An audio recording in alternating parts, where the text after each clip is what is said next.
Hello there. If you like truth, you'll like it here. Welcome. King Charles III has cancer. Here comes Meghan Markle in 5, 4, 3, 2, 1. Full disclosure, I couldn't even remember her last name at first. What I could remember was that this was the woman who, allegedly, found out what perfume Prince Harry's mom, Princess Diana, wore and wore it on their first date.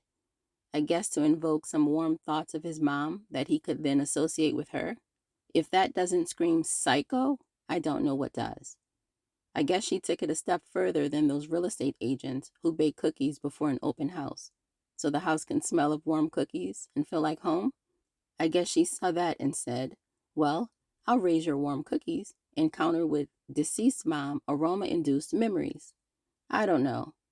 I just know it reeks of Lifetime movies and ID channel episodes where the woman is found hiding in the man's cereal box, waiting to jump out and attack his new woman because he's moved on. Allegedly, and in my opinion, it very much reads, don't leave small puppies and nonverbal children in the room alone with her.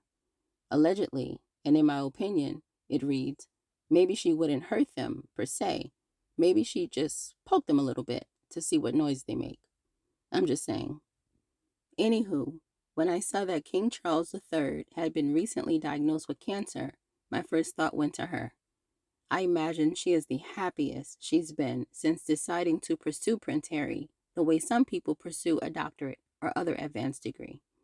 I imagine it's taking everything in her not to walk around smiling like a Cheshire cat or downright grinning like the cat that ate the canary.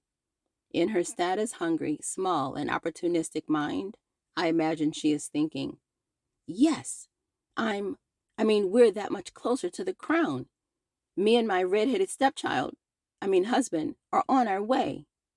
I imagine she's ducking into the bathroom to secretly high-five herself right before emerging with a sad, worried look that she plasters across her face. A look, no doubt, that she practiced, probably the same way she ran her lines when she was a D-list actress. I imagine her next thought is, okay, I've got to get us back there. We got to get close to the magic. The power is almost mine. Ha ha ha ha ha ha ha. Then she sets down the sword I somehow imagined her pointing towards the sky and walks into the kitchen to supervise the nanny pouring the children a bowl of cereal. As you can probably tell, I'm not a fan of Meghan Markle. It's not that I dislike her, I just don't actually like her. For some reason, Black folks always feel like we have to claim everything Black. Whether a Black man, a Black woman, a Black child, or a Black shirt. If it's Black, it's ours. We're claiming it, even when it doesn't claim us. Dear Black people, repeat after me. All skin folk aren't kinfolk. I love that we're such a nurturing people, but some people we need to leave right where we found them. Some people only claim us when they want to try on oppression for size, to see if it gives them a good look or a good storyline, as Meghan Markle did. You could tell this woman had not thought of herself as Black, ever. Her mom is as beautiful and Black as the day is long. I mean, a gorgeous, majestic, regal Black. Yet this girl acted like finding out she was Black was news to her. That's because Miss Lady had decided that being Black was beneath her. She had decided it was less than. And I guess, in a way, she had also decided her mom was less than. Meghan Markle had decided to surround herself with white friends and only date white guys, which, look, there's nothing wrong with that. At the end of the day, people are people. We all want the same things. We all want to be happy and healthy and be able to provide for, take care of, and spend time with our loved ones. We all want to be safe. So I don't care about the color of the person you decide to befriend or date. I absolutely love it when we all just love, uplift, support, encourage, and enjoy each other. So swirl if you want. Don't swirl if you don't want. I couldn't care less. My problem is that Miss Lady acted like that was her world, exclusively. And guess what? It could have been. But even if that was her world, authentically, she could have sought out representation and kinship amongst people of color. There are lots of people that grow up in communities where they are one of a few. And guess what? Those people are usually so hungry and thirsty for that kinship, connection, and camaraderie amongst people who look like them that they usually are pretty proactive about seeking it out. You'll often see these types of people attend HBCUs or join organizations represented by and on behalf of Black people, or on behalf of whatever their ethnic orientation is. The point is, you see them want that connection. They are desirous of it, but not Miss Lady. Meghan Markle seemed to do everything in her power to keep her circle as white as a bucket of powder. She befriended white, she married white, she existed and found her purpose in white. And that suited her just fine for a long time. Then she met Prince Harry, or rather, she stalked him and studied him as a predator does its prey.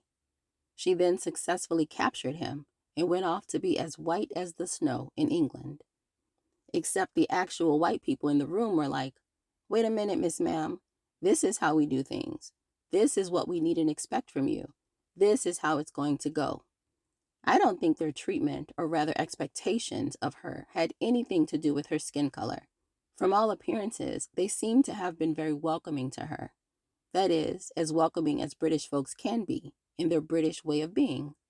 I don't mean to imply they aren't nice. I just mean there's going to be a difference in the demeanor of a British person versus that of, say, an American Southerner. The same way there would be a difference in the demeanor of a Midwesterner versus, say, a New Yorker. That said, my family and I visited England last summer, including visiting Buckingham Palace and Kensington Palace, and we had an absolute blast. We actually stayed in Kensington, right across from the Kensington Palace, and it was beautiful. I found London to be so clean and crisp, and the manners on everyone was refreshing.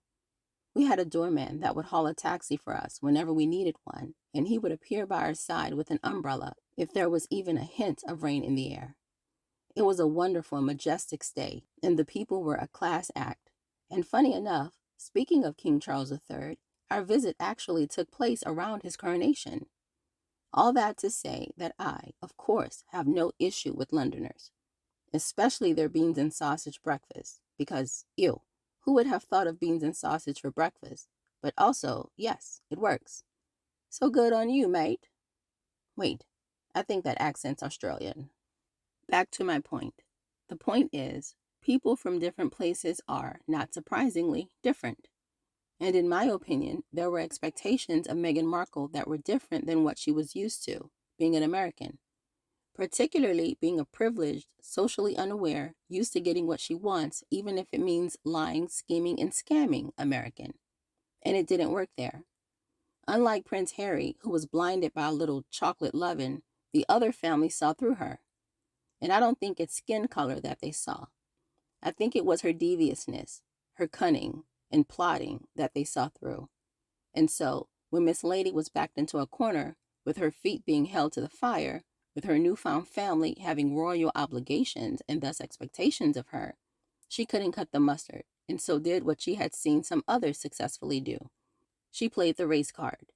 In my opinion, any friction she had with members of the royal family or their staff was based on the fact that she lacks character and authenticity.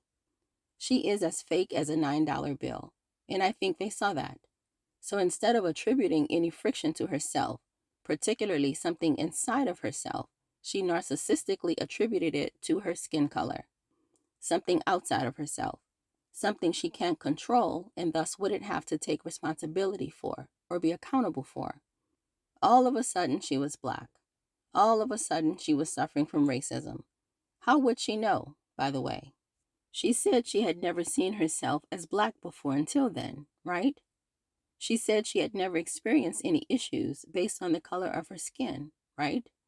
So how would she know what racism feels like? If she'd never had it done before, if she'd never experienced it before, how would she know what it feels like to be treated differently based on the color of your skin?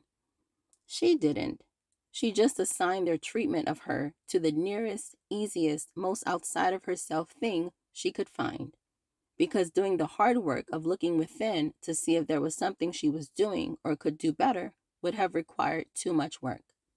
I think those people embraced her. I think those people welcomed her.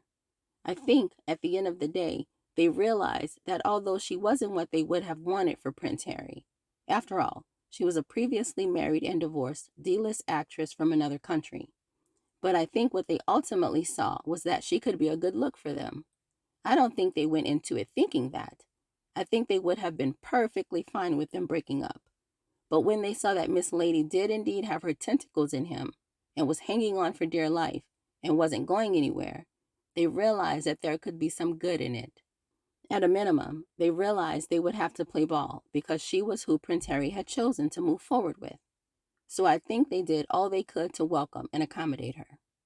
Even before realizing she could potentially be a good look, I think they were really polite and accommodating to her because that's how British people tend to be, regardless. The same way Southern people tend to be polite, but will sweetly roast the daylights out of you while blessing your heart up and down the street.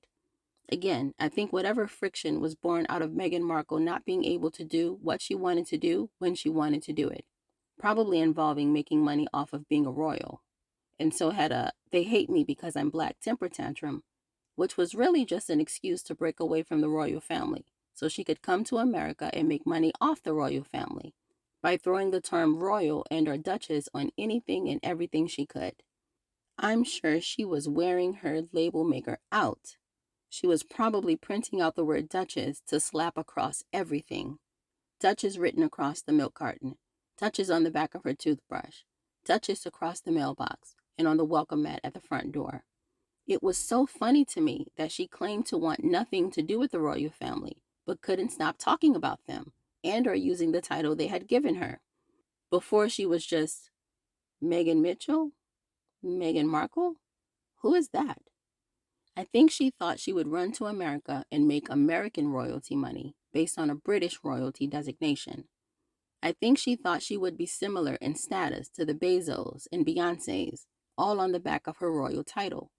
And although it did get her some play, after all, she got to hang out with Oprah while exploiting her husband's family, and she got to have a sleepover at Tyler Perry's house.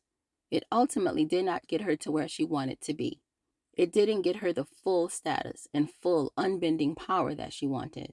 To be clear, it definitely did get her some power. It definitely did get her some status. I mean, wasn't she hanging out with George Clooney and Serena Williams? When before they likely would not have recognized her from a squirrel in the park. But it did not give her world, or at least American, domination, like I think she was hoping for. Luckily, here comes King Charles III to the rescue. He has so graciously bestowed upon Meghan Markle the gift of getting cancer. So now she can fight the good fight of climbing over the backs of others and using who and what she must to get to the top of whatever little weird mountain she has decided exists, somewhere in White 0210. Now, of course, when she gets there, no blacks are allowed, except maybe Serena Williams, Tyler Perry, and Beyonce. After all, who are blacks, and what can they do for her? P.S. Side question. Can you imagine what Miss Lady would have done if her daughter would have been born with some melanin instead of being a ginger like her father? We would still hear her screams today. All right, y'all. That's it, and that's all.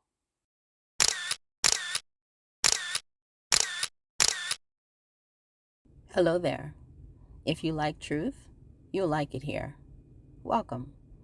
If you don't, or if you believe in groupthink, or bullying others into believing the popular opinion, then this isn't the place for you. So go ahead and just cancel me now.